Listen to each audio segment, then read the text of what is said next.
নমস্কার বন্ধুরা, আজকে আমি অনুষ্ঠান বাড়ির পদ্ধতিতে কলমি শাক ভাজা বানাবো।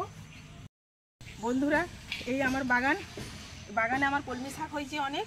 আমি এরপরে কলমি শাক কেটে নিয়ে যাব আমার বাগানে।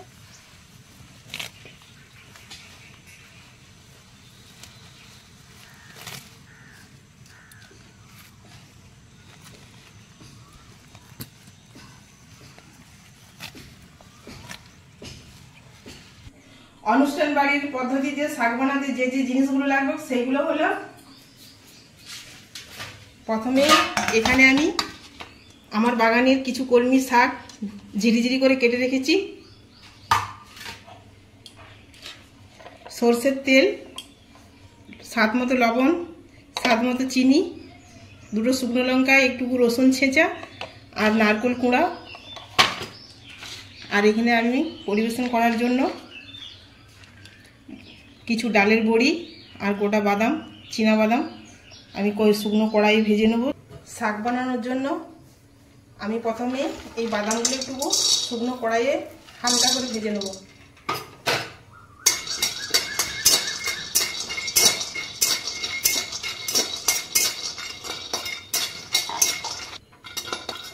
আমার বাদামগুলো ভাজা হয়ে গেছে। আমি এরপরে এটা একটা পাত্রে ঢেলে নেব।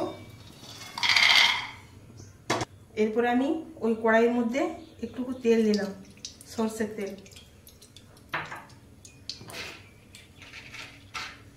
এরপর আমার ডালের বড়িগুলো আমি একটু ভেজে নেব।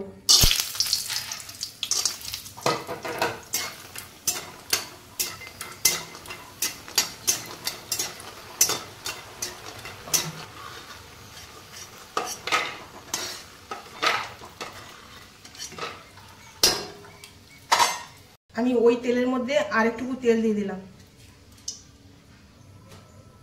এরপর আমি তেলের মধ্যে দুটো শুকনো লঙ্কা দিয়ে দিলাম, দিয়ে আমি রসুন বাটাটা দিয়ে দিলাম।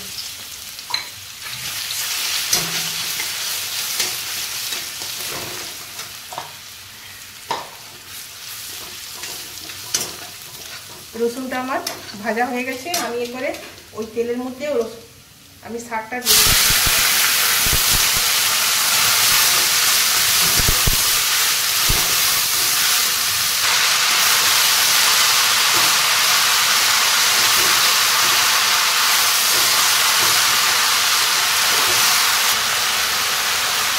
এরপর আমি একটু নাড়াচাড়া করে স্বাদ মতো লবণ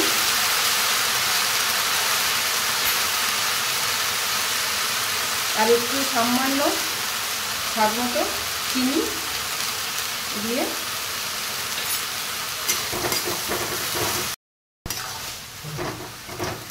আমি একটু নাড়াচাড়া করে এরপর আমি ঢাকা দিয়ে দেব।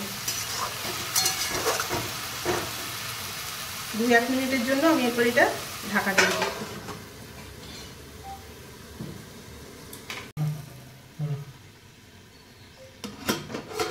আমি আজ কমিয়ে ঢাকা দিয়ে রেখেছিলাম। আমার কলমি শাক ভাজা হয়ে গেছে। আমি এরপরে এটা নামিয়ে নেব।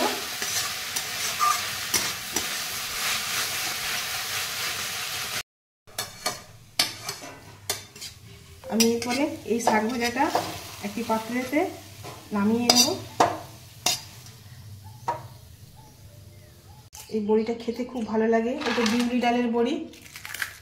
এটা আমার মা বানিয়ে দিয়েছিল।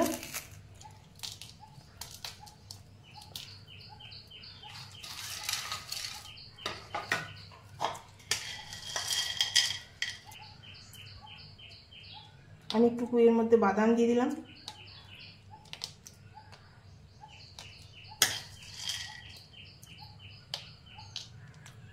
উপর থেকে একটু নারকেল কুঁড়া ছড়িয়ে দেবো।